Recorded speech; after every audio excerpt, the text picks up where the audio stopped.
Bismillahirrahmanirrahim. Assalamu alaikum. And today we are going to discuss the nuclear shell model.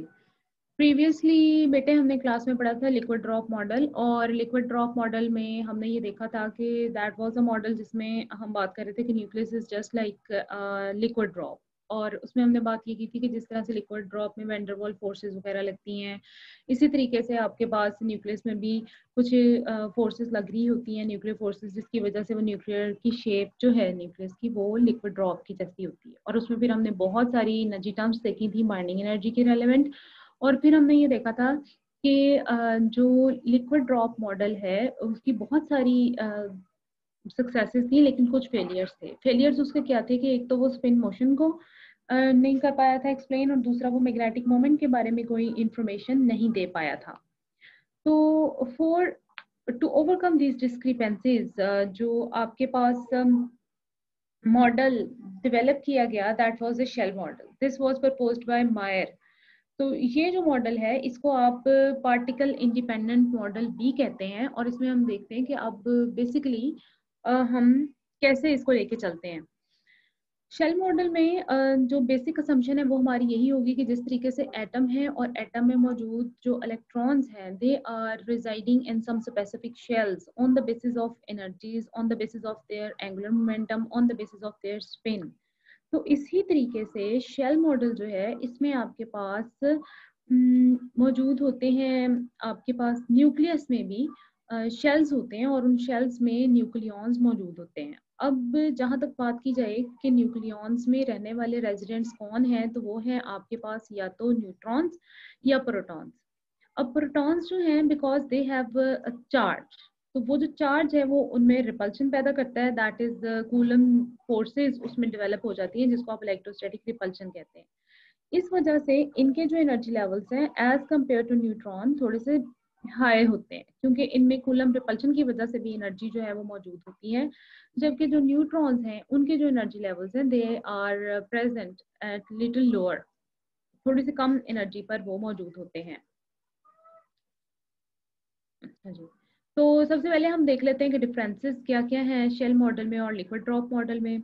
तो liquid drop model में हम ये assume करते हैं कि न्यूक्लियॉन्स जो हैं वो एक दूसरे के साथ इंटरेक्ट करें strongly with their immediate neighbours, मतलब कहीं पर कोई न्यूक्लियॉन है उसके इर्द गिर्द जो भी न्यूक्लियॉन्स मौजूद होंगे उनके साथ ये न्यूक्लियॉन्स इंटरेक्ट करते हैं, और ये इंटरेक्शन स्ट्रॉन्ग इंटरेक्शन होता है, और हमने इसमें देखा था कि इंटरमोलिकुलर फोर्सेस लगती हैं। लेकिन शेल मॉडल में हम ये कंसीडर करते हैं कि जो न्यूक्लियॉन्स हैं दीज आर इंडिविजुअल पार्टिकल्स, और वो कोई इंटरेक्शन नहीं कर रहे हैं, बल्कि आप ये कंसीडर करते हैं कि वो अपने अपने खास शेल में मौजूद हैं, यानी अपने अपने घर में बैठे हुए हैं। तो वो दूसरों के साथ इंटरेक्शन नहीं कर रहे हैं, वो अपनी खास एनर्जी स्टेट्स में मौजूद हैं। तो इस वजह से आप इसको इंडिपेंडेंट पार्टिकल भी कह सकते हैं। अब इसके लिए जो एविडेंसेस हैं शेल मॉडल की फेवर में वो कौन कौन से हैं, कि सबसे पहले तो ये कि जो न्यूक्लियॉन्स हैं उसमें पेयरिंग की टेंडेंसी मौजूद रहती है, यानी आपके पास अगर कहीं पर प्रोटॉन और प्रोटॉन का पेयर बन जाए और न्यूट्रॉन और न्यूट्रॉन का पेयर बन जाए, तो ये जो पेयर्ड न्यूक्लियॉन्स हैं इनको आप इजीली रिमूव नहीं कर सकते। You have to apply very much energy ताकि आप इनकी पेयरिंग को तोड़ सकें, और ये पेयरिंग किस वजह से हुई होती है, शॉर्ट रेंज न्यूक्लियर फोर्सेस की वजह से हुई होती है। तो ये होती शॉर्ट रेंज है, लेकिन ये फोर्स अच्छी खासी स्ट्रांग होती है, इसको तोड़ने के लिए आपको बहुत ज्यादा एनर्जी चाहिए होती है। और बाज़ औक़ात ये होता है कि आप ये एनर्जी देते हैं ना, तो उससे पेयर तो नहीं टूटता है, बल्कि ऑटोमेटिकली जो न्यूक्लियस है वो ही सारा का सारा तबाह हो जाता है। सेकेंडली आपके पास ये पेयरिंग फिर किस तरह हो सकती है ना, जाहिर है हम कह रहे हैं कि एक पेयरिंग मौजूद है, पेयरिंग ऑब्वियसली किसी शेल्स की फॉर्म में होती है, एनर्जी स्टेट्स की फॉर्म में होती है। तो इसका मतलब है यहाँ पर एक तो इंडिपेंडेंट पार्टिकल्स मौजूद हैं, दूसरे वो अपने खास शेल्स में मौजूद है। सेकेंडली जो न्यूक्लियाई हैं, हमें ये मालूम है कि पूरे पीरियोडिक टेबल में आप देखते हैं कि बहुत सारे एलिमेंट्स मौजूद हैं। ये सब एलिमेंट्स का एक चार्ज नंबर भी है और उनका न्यूट्रॉन नंबर भी है, मैस नंबर जिसको कहते हैं। तो जब पूरे पीरियोडिक टेबल का जायजा लिया जाता है तो वो न्यूक्लियाई जिनमें इवन नंबर ही चार्ज है, मतलब इवन ही प्रोटॉन्स हैं और इवन नंबर ही न्यूट्रॉन्स हैं, वो सबसे ज्यादा है। और वो न्यूक्लियाई जिसमें ऑड नंबर न्यूट्रॉन्स हैं और ऑड नंबर ही प्रोटॉन्स हैं वो सबसे कम है।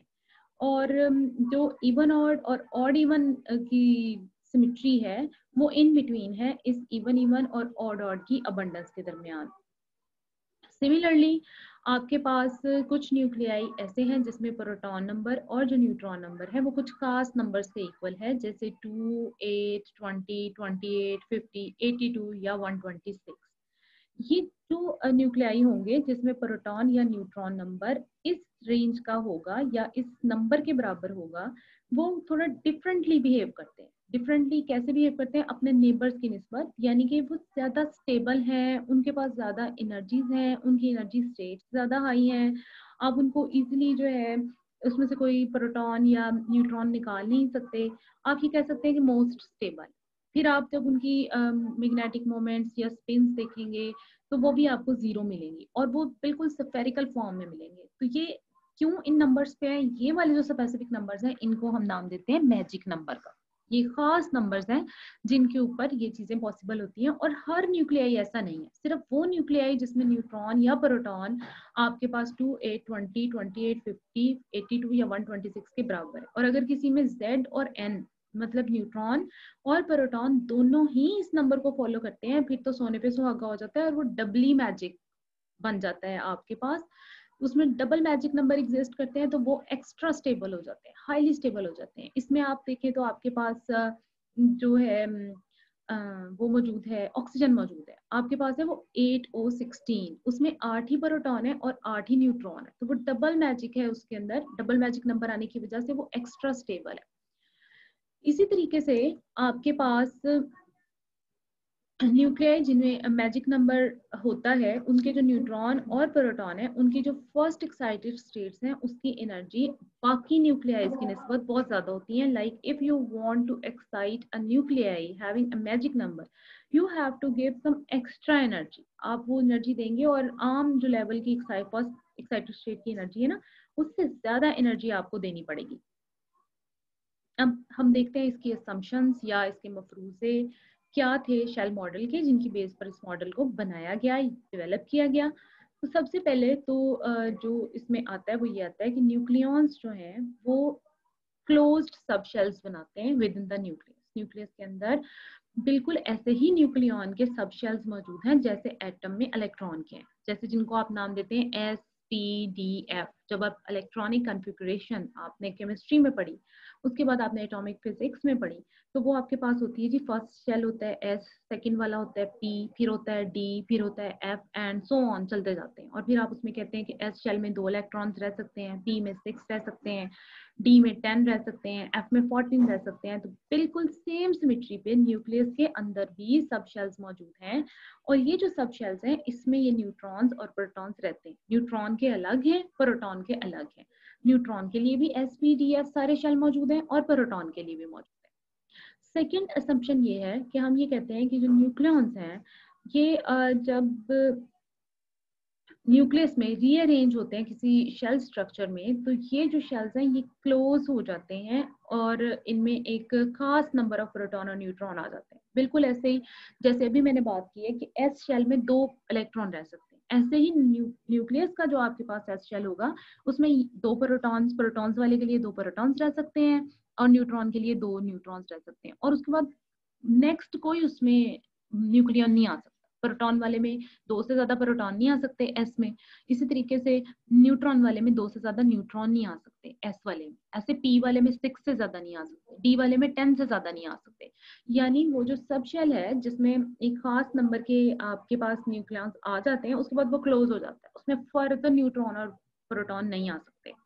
सिमिलरली थर्ड assumption हमारे पास आती है कि each nucleon move independently inside a nucleus in a fixed orbit under the effect of central potential produced by average interaction between remaining nucleons in it। मतलब जितने भी न्यूक्लियॉन्स हैं वो अपने अपने शेल में इंडिपेंडेंटली रह सकते हैं और वो न्यूक्लियस के अंदर अपने फिक्स्ड ऑर्बिट में जिस तरह मर्जी मूव कर सकते हैं और उनके ऊपर जस्ट जो फोर्स लग रही है वो सेंट्रल पोटेंशियल की लग रही है, यानी वो इलेक्ट्रोस्टैटिक फोर्सेस और न्यूक्लियर फोर्सेस की वजह से उस न्यूक्लियस में रहेंगे, लेकिन अपने अपने शेल में रहेंगे। उन शेल की खास एनर्जीज होंगी और उस एक खास एनर्जी का जो न्यूक्लियॉन है वो उस खास खास शेल में ही रहेगा, अपने खास ऑर्बिट में रहेगा, और अगर उसको लोअर शेल से हायर शेल में जाना है तो it should take some energy, और हायर से लोअर में आना है तो it should emit some energy.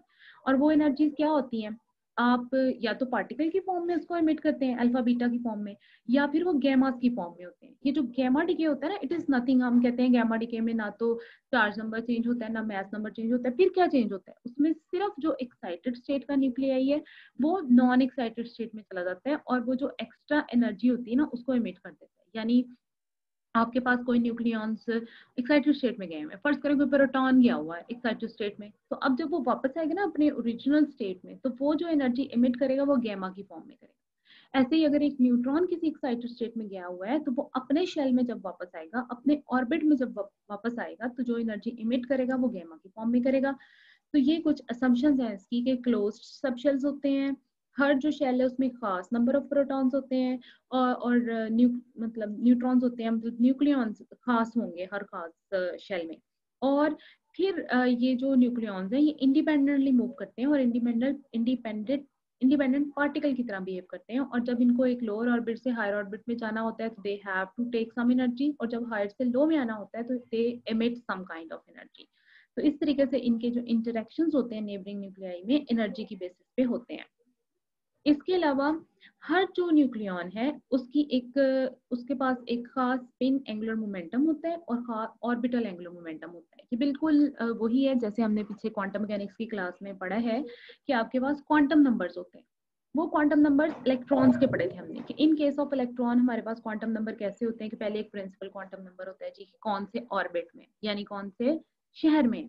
उसके बाद आपके पास आता है ऑर्बिटल्स आपके पास ये एजीमुथल क्वांटम नंबर क्या होता है कि अब वो कौन से मोहल्ले में है, यानी अब उसके बाद ऑर्बिटल कौन सा है। उसके बाद फिर आप देखते हैं कि वो मैग्नेटिक जो उसके ऊपर क्वांटम नंबर अप्लाई हो रहा है उसके मुताबिक उसमें कौन से स्ट्रीट में रह रहा है, और उसके बाद फिर आपके पास स्पिन एंगुलर मोमेंटम आता है, यानी अब वो कौन से घर में रह रहा है, अप में या डाउन में। तो बिल्कुल ऐसे ही क्योंकि न्यूट्रॉन्स और प्रोटॉन्स भी आपके पास फर्मियंस हैं, ये पॉली एक्सक्लूजन प्रिंसिपल को भी फॉलो कर रहे हैं, और इनमें भी आपके पास स्पिन अप और स्पिन डाउन वाली कंडीशन मौजूद है। तो इनके पास भी आपके पास हर न्यूक्लियॉन की एंगुलर मोमेंटम होगा, और वो टोटल एंगुलर मोमेंटम उसके ऑर्बिटल एंगुलर मोमेंटम और स्पिन एंगुलर मोमेंटम को ऐड करके बना होगा। तो इसका मतलब है कि आपके पास इस केस में दोनों ही चीजें, दोनों किस्म के एंगुलर मोमेंटम भी मौजूद होंगे, और जब एंगुलर मोमेंटम मौजूद होंगे तो फिर मैग्नेटिक मोमेंट भी मौजूद होगी।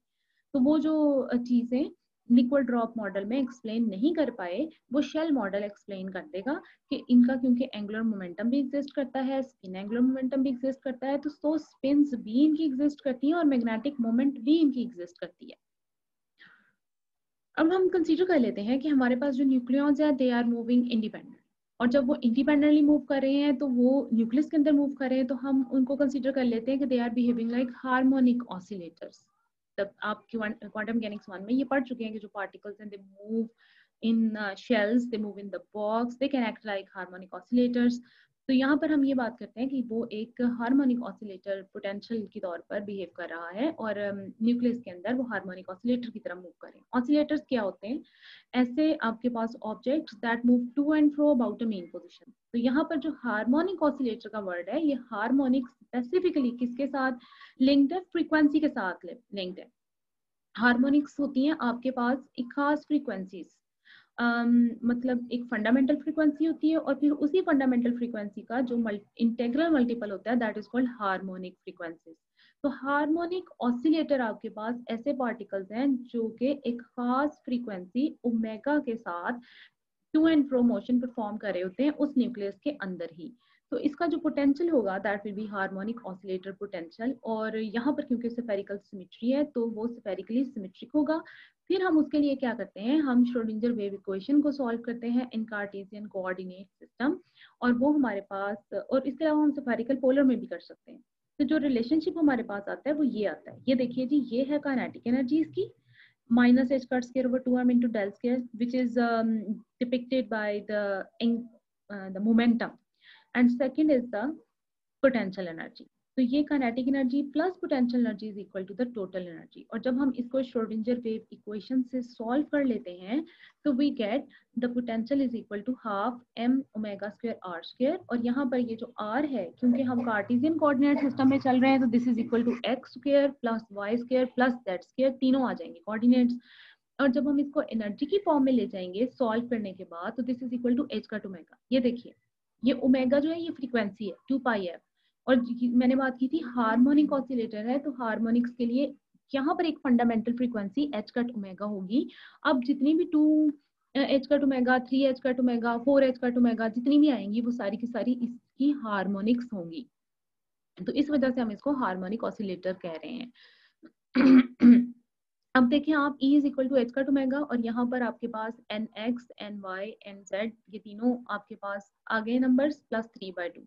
यानी आप इनको एक टोटल एक ही कोऑर्डिनेट की फॉर्म में जब लिखेंगे, यानी एक ही आप क्वांटिटी n लिखते हैं जिसमें सारे के सारे कोऑर्डिनेट्स हिडन है, तो वो आ जाएगा कैपिटल N। तो अब आपके पास आ गया H cut omega n plus 3/2।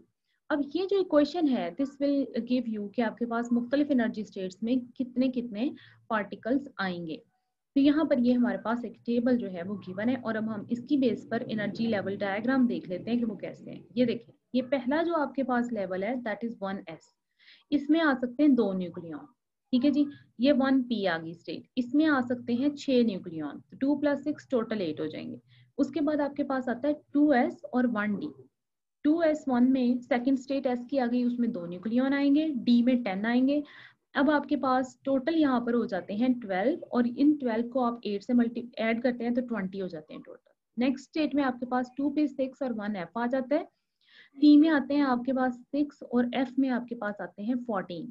तो ये आपके पास टोटल 20 हो जाते हैं, और जब आप उनमें फर्दर ऐड करते जाते हैं तो आपके पास इस तरीके से ये एक रेंज बनती जाती है। और आप ये देखते हैं कि मैक्सिमम नंबर जो फर्स्ट स्टेट में आ सकते हैं वो 2 है, सेकंड के बाद 8 हो सकते हैं, 3 के बाद 20 हो सकते हैं, फोर्थ के बाद आपके पास सॉरी ये ग्राउंड है, ये फर्स्ट है, ये सेकंड स्टेट है, ये थर्ड है, उसके बाद 28 आ सकते हैं, फिर 50 हो सकते हैं, फिर 82 हो सकते हैं, और फिर 126 हो सकते हैं। ये वो नंबर्स हैं that are called magic numbers. मतलब अगर किसी न्यूक्लियस में 2, 8, 20, 28 प्रोटॉन या न्यूक्लियन होंगे तो वो मैजिक नंबर अटेन कर लेगा, वो स्टेबल स्टेट्स आएंगे, क्योंकि 2 से ज्यादा इसमें नहीं आ सकते, 8 से ज्यादा इसमें नहीं आ सकते, 20 से ज्यादा इसमें नहीं आ सकते। और अगर कम होंगे तो इनमें किसी ना किसी पार्टिकल के आने की गुंजाइश रहेगी। ज्यादा होंगे तो फिर ये क्या करेगा न्यूक्लियस के, वो उसको मतलब पार्टिकल को अपने अंदर से स्पॉन्टेनियसली निकाल देगा, एमिट कर देगा, और खुद मैजिक नंबर बन जाएगा, यानी स्टेबल हो जाएगा। तो स्टेबिलिटी के लिए ये कंडीशन है, और इसको आप मैजिक नंबर कहते हैं। और ये कंडीशन कहाँ से आई है? जब आप इसको सॉल्व करते हैं हार्मोनिक ऑसिलेटर के लिए अपनी श्रोडिंगर वेव इक्वेशन को। अब शेल मॉडल में क्या क्या हमें उससे सक्सेस मिली? पहला तो ये कि हमें मैजिक नंबर का कॉन्सेप्ट मिल गया, कि हम ये कहते हैं कि हमारे पास मैजिक नंबर्स हैं। शेल मॉडल एक्सप्लेन करता है एग्जिस्टेंस ऑफ मैजिक नंबर का, और मैजिक नंबर फिर आपको क्या हेल्प आउट करता है, वो आपको बताता है कि क्यों कुछ जो न्यूक्लियाई है वो बहुत ज्यादा स्टेबल है। तो उसमें हमें फिर पता चला कि वो न्यूक्लियाई जिनमें प्रोटॉन नंबर या न्यूट्रॉन नंबर इस सर्टेन नंबर 2, 8, 20, 28 इन सब के बराबर है, तो वो अपने नेबरिंग न्यूक्लियाई से थोड़ा डिफरेंट बिहेव करते हैं। They are more stable because they have magic numbers. और ये मैजिक नंबर्स कहाँ से हैं? ये इन स्टेट्स के नंबर है। मतलब किसी स्टेट में मैक्सिमम 2 रह सकते हैं, या 8 या 20, 28। अगर तो वो एग्जैक्टली इसके जितने हैं तो वो स्टेबल है। अगर यहाँ पर 2 की बजाय 1 होता तो वो एक को हर वक्त वो स्टेबल ना होता, वो फौरी तौर पर किसी न्यूक्लियन को लेने की कोशिश करता। वहां यहाँ 8 की बजाय 6 होते तो वो भी 8 को अटेन करने की कोशिश करते।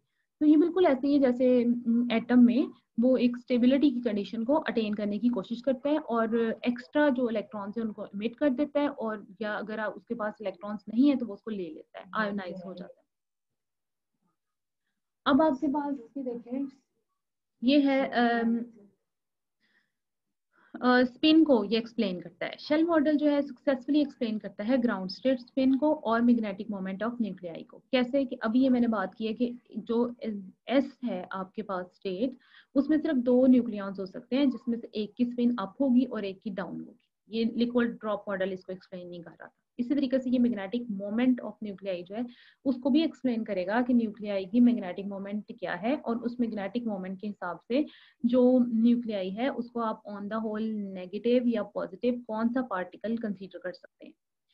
अब इवन इवन न्यूक्लियाइज जो भी होंगे उनके लिए जीरो इंट्रिंसिक स्पिन और इवन पैरिटी आएगी। पैरिटी मैंने आपको बताया था कि एक ऐसा फिनोमिना होता है जो कि ये हमें बताता है कि कहीं पर सिमेट्री एग्जिस्ट कर रही है या नहीं कर रही। तो जो वेव फंक्शन जो रिप्रेजेंटेटिव है न्यूक्लियॉन्स का, चाहे वो प्रोटॉन है चाहे वो न्यूट्रॉन है, अगर वो पॉजिटिव है और वो ऐसे स्टेट में है कि उसके पास स्पिन सारी की सारी जो पेयरिंग जो है वो कंप्लीट है, तो फिर क्या होगा, किसी भी एक्स्ट्रा न्यूक्लियॉन के ना होने की वजह से आपके पास कोई भी पॉजिटिव या नेगेटिव पेयरिंग नहीं होती या एक्स्ट्रा न्यूक्लियॉन नहीं होता, तो फिर जो पैरिटी है वो इवन होती है। और अगर आपके पास ऑड न्यूक्लियाई होंगे, यानी उसके अंदर कोई ऑड एक अनपेयर्ड न्यूट्रॉन या प्रोटॉन रह जाएगा, तो फिर क्या होगा, फिर उसका जो वेव फंक्शन है वो सिमेट्रिक नहीं रहेगा, और सिमेट्रिक ना होने की वजह से अनपेयर्ड न्यूक्लियॉन की वजह से क्या होगा आपके पास उसकी पैरिटी है वो नेगेटिव हो जाएगी।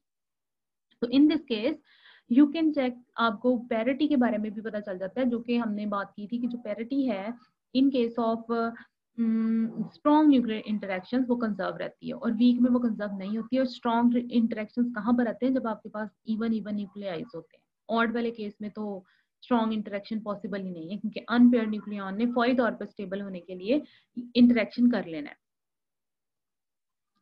अब मैग्नेटिक मोमेंट को भी इसने एक्सप्लेन किया है न्यूक्लियाई की। इवन जब न्यूक्लियाई होती है तो मैग्नेटिक मोमेंट आपके पास जीरो होता है। जब मैग्नेटिक मोमेंट जीरो होता है तो स्फेरिकल सिमेट्री अचीव हो जाती है। इवन ऑड या ऑड इवन के केस में जो मैग्नेटिक मोमेंट है वो डिपेंड करता है अनपेयर्ड न्यूक्लियॉन पर। अब वो प्रोटॉन है या न्यूट्रॉन है उसके ऊपर डिपेंड करता है। इस केस में वो प्लस में भी हो सकता है, वो नेगेटिव में भी हो सकता है। और अगर आपने कॉन्सेप्ट पढ़ा होगा एक न्यूक्लियर मैग्नेटॉन का, तो मैग्नेटॉन की आप वैल्यू निकालते हैं न्यूक्लियर मैग्नेटॉन की, और इन केस ऑफ न्यूट्रॉन वो थोड़ी नेगेटिव आती है, क्योंकि वो क्वार्क्स उसमें कुछ ऐसे हैं कि उनका ओवरऑल जो इफेक्ट है वो नेगेटिव आता है। और प्रोटॉन में ओवरऑल इफेक्ट पॉजिटिव होता है, तो उसमें न्यूक्लियर मैग्नेटॉन की वैल्यू पॉजिटिव आ जाती है। यानी जो आपके पास एक जीरो वाला कॉन्सेप्ट था ना, अब वो नहीं है। मैग्नेटिक मोमेंट की कुछ ना कुछ वैल्यू जो है अनपेयर्ड न्यूक्लियॉन्स की वजह से मौजूद रहती है, और उसकी वजह से फिर फर्दर न्यूक्लियर इंटरेक्शंस जो हैं वो पॉसिबल होते हैं, और इसके अलावा जो सिमेट्री है वो स्फेरिकल नहीं रहती। फिर ये हमें इसकी सक्सेस हमें पता चलता है कि स्टेबल है न्यूक्लियाई। मतलब हम ये बता सकते हैं कि कौन से न्यूक्लियाई स्टेबल हैं और कौन से जो है वो स्टेबल नहीं है। तो हाई स्टेबिलिटी और हाई बाइंडिंग एनर्जी जो है ना, आप उनको क्लोज्ड शेल की बेस पर एक्सप्लेन कर सकते हैं। यानी वो शेल्स जिसमें पेयर्ड न्यूक्लियॉन्स और मौजूद हैं, और अगर इन केस वो मैजिक नंबर की फॉर्म में मौजूद हैं, तो फिर वो जो आपके पास न्यूक्लियाई हैं they will be highly stable, और उनकी जो बाइंडिंग एनर्जीज हैं वो भी बहुत ज्यादा होंगी। यानी उनको अब आपको तोड़ने के लिए फिर बहुत ज्यादा एक्स्ट्रा एनर्जी चाहिए होगी उनसे कोई भी इंटरेक्शन करने के लिए, क्योंकि उनमें जो शेल्स हैं वो क्लोज्ड हैं।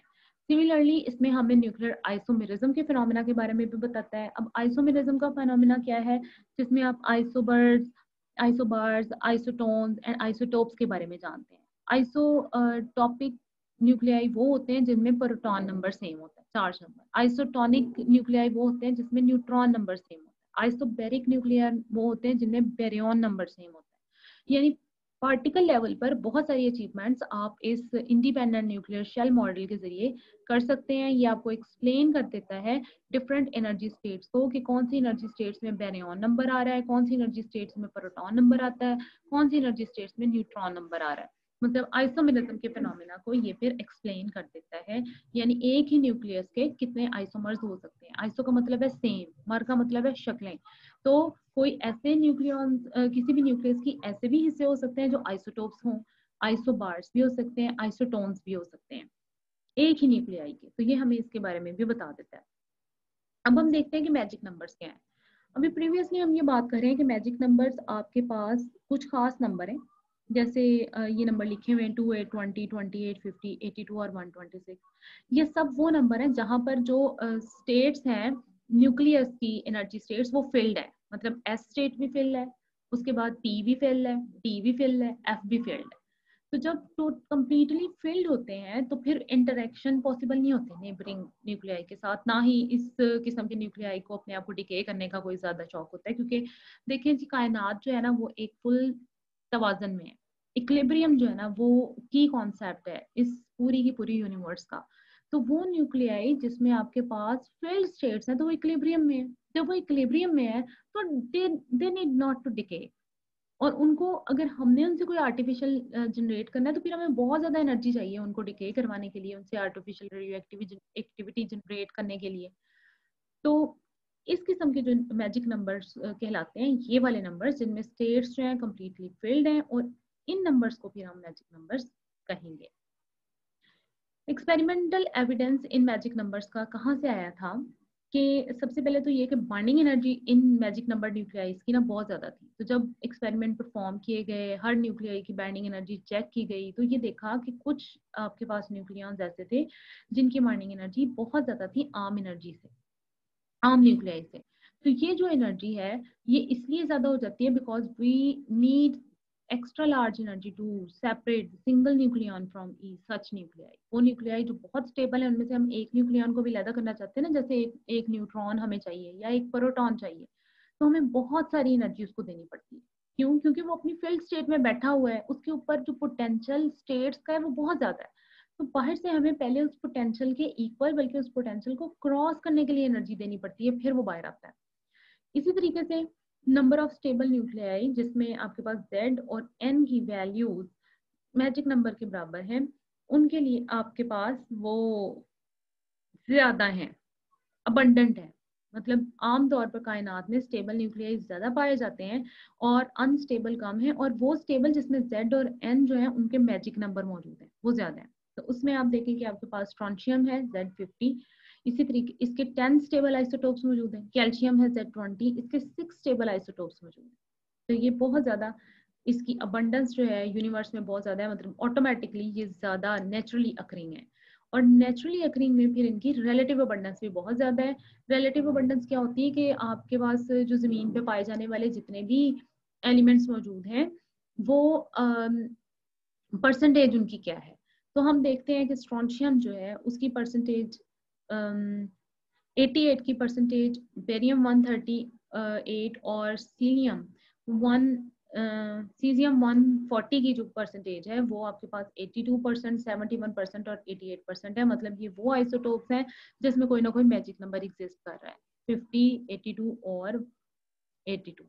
तो इस किस्म के जो न्यूक्लियाइज हैं उनकी रिलेटिव अबंडेंस भी ज्यादा होती है। ये रिलेटिव अबंडेंस किसकी होती है कि जैसे अगर आपके पास बात की है ना यहाँ स्ट्रोंशियम की, तो स्ट्रोंशियम की हमने बात की 10 आइसोटोप्स हैं, ठीक है जी। अब उन 10 आइसोटोप्स में से कौन सा आइसोटोप ज्यादा क्वांटिटी में है, कौन सा कम क्वांटिटी में। ऐसे जैसे यूरेनियम की हम बात करते हैं कि 235 हमें नहीं मिलता है, 238 हमें मिलता है जो फिशनेबल नहीं है। तो ये चीज कहलाती है रिलेटिव अबंडेंस। तो जिनके मैजिक नंबर एग्जिस्ट कर रहे होते हैं ना, जिनमें कोई न्यूट्रॉन नंबर मैजिक नंबर पे है या जिनमें कोई प्रोटॉन नंबर मैजिक नंबर पे है, तो उनमें फिर क्या होता है वो वाले पार्टिकल्स या न्यूक्लियाई कायनात में ज्यादा पाए जा रहे हैं अपने बाकी आइसोटोप्स की निस्बत। ये 82% है स्ट्रोंशियम, इसी तरीके से बेरियम जो है 71, सीजियम जो है 88% है अपने बाकी न्यूक्लियाई के हिसाब से। रिलेटिव अबंडेंस की यहाँ पर बात हुई। इसी तरीके से जो 3 नेचुरली अकरिंग रेडियोएक्टिव सीरीज हैं लेड की, तो वो 3 स्टेबल एंड प्रोडक्ट्स में डिके होता है, और इसमें एन जो है 126 है हर एक के लिए। 3 आपके पास नेचुरली अकरिंग रेडियोएक्टिव सीरीज हैं जो कि सबकी सब लेड 82 पर जाकर एंड प्रोडक्ट पे जाके स्टॉप हो जाती हैं। ये स्टेबल हो गया, 82 आपके पास मैजिक नंबर आ गया, उसके बाद फर्दर उसमें डिके पॉसिबल नहीं है। इसी तरीके से आपके पास जो न्यूट्रॉन है उनका एब्जॉर्प्शन क्रॉस सेक्शन भी बहुत लो होता है उन न्यूक्लियाई के लिए जिनका मैजिक नंबर होता है न्यूट्रॉन नंबर। मतलब मैजिक नंबर वाले जो न्यूक्लियाई हैं उनमें न्यूट्रॉन का एब्जॉर्प्शन क्रॉस सेक्शन बहुत लो है, यानी कि उसमें फिर आप कोई फर्दर न्यूट्रॉन वो एब्जॉर्ब नहीं करेंगे। क्रॉस सेक्शन लो होने का मतलब है कि probability of occurring of nuclear reaction बहुत कम हो जाएगी। अब वो न्यूक्लियाई जिनकी के वैल्यू में n just 1 more than the magic number होता है, वो स्पॉन्टेनियसली इमिट कर देते हैं एक न्यूट्रॉन को ताकि वो मैजिक नंबर अचीव कर ले। जैसे O17 है, इसमें एक न्यूट्रॉन ज्यादा है, ये फौरी तौर पर एक न्यूट्रॉन को इमिट करेगा और O16 बन जाएगा, मतलब स्टेबलेस्ट ऑक्सीजन। इसी तरीके से ये देखें, ये पोटाशियम है 87, ये 1 को अपने से इमिट करेगा और 86 हो जाएगा। इसी तरीके से जिनॉन 137 136 की फॉर्म ले लेगा एक न्यूट्रॉन को स्पॉन्टेनियसली इमिट करके, और ये मैजिक नंबर को अटेन कर लेगा।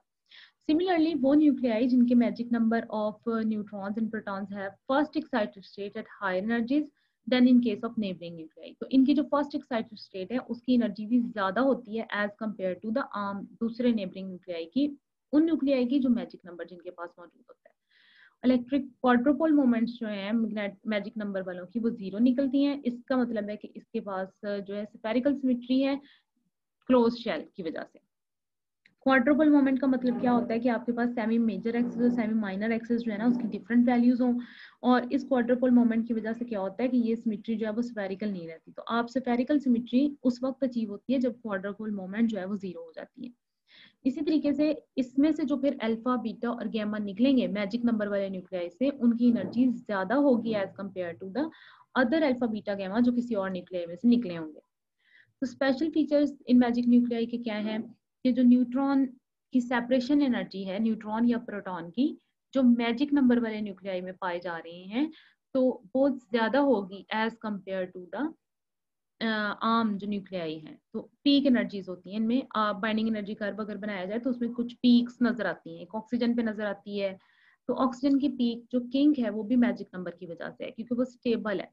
There are more stable isotopes if Z is a magic number and more stable isotones if N is the magic number. मतलब अगर ये Z प्रोटॉन नंबर है, अगर प्रोटॉन्स नंबर मैजिक नंबर के बराबर होंगे ना तो वो आइसोटोप्स उसके ज्यादा स्टेबल आएंगे, और अगर न्यूट्रॉन्स उसमें मैजिक नंबर के बराबर होंगे तो उसके आइसोटोन्स बहुत सारे होंगे जो स्टेबल होंगे। आइसोटोन्स वो होते हैं जिसमें न्यूट्रॉन नंबर सेम रहता है।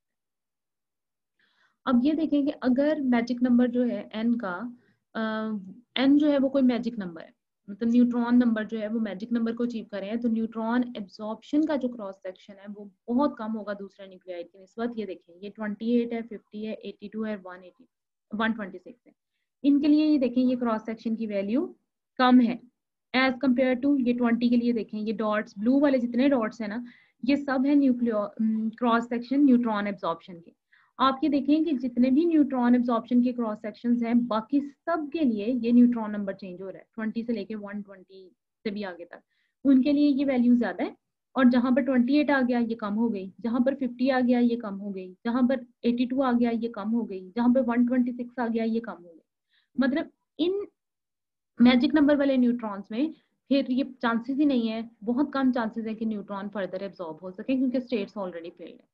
इसी तरीके से ये आप एनर्जीज को देखें, एक्साइटेड स्टेट एनर्जीज है तो ये भी मच हायर है as compare to ground state. ये देखें 202 वाले की एनर्जी देखें कितनी कम है, और यहाँ आप देखें 208 वाले, क्योंकि इसमें 126 न्यूट्रॉन है तो इसकी फर्स्ट एक्साइटेड स्टेट की एनर्जी 2.51 मेगा इलेक्ट्रॉन वोल्ट है, जो कि एज कम्पेयर टू बाकी सब न्यूक्लियाइड से बहुत ज्यादा है। बाकियों की 0.96 है या 0.90 है और इसकी 2.51 मेगा इलेक्ट्रॉन वोल्ट है। तो ये सब कुछ मैजिक नंबर की वजह से पॉसिबल है, और ये जो मैजिक नंबर या स्टेट्स इनको एक्सप्लेन किया है शेल मॉडल ने, और शेल मॉडल फिर आपको ये फर्दर एक्सप्लेन करता है कि क्यों कुछ न्यूक्लियाई जो है वो एक्स्ट्रा स्टेबल है और क्यों कुछ न्यूक्लियाई जो है वो बिल्कुल स्टेबल नहीं है। और उसकी रीजन ये होती है कि पेयरिंग हो जाती है, और ये पेयरिंग ही आपको स्पिन ऑर्बिट कपलिंग को भी एक्सप्लेन करती है, और इसके अलावा इसने एक्सप्लेन किया है पैरिटी को भी।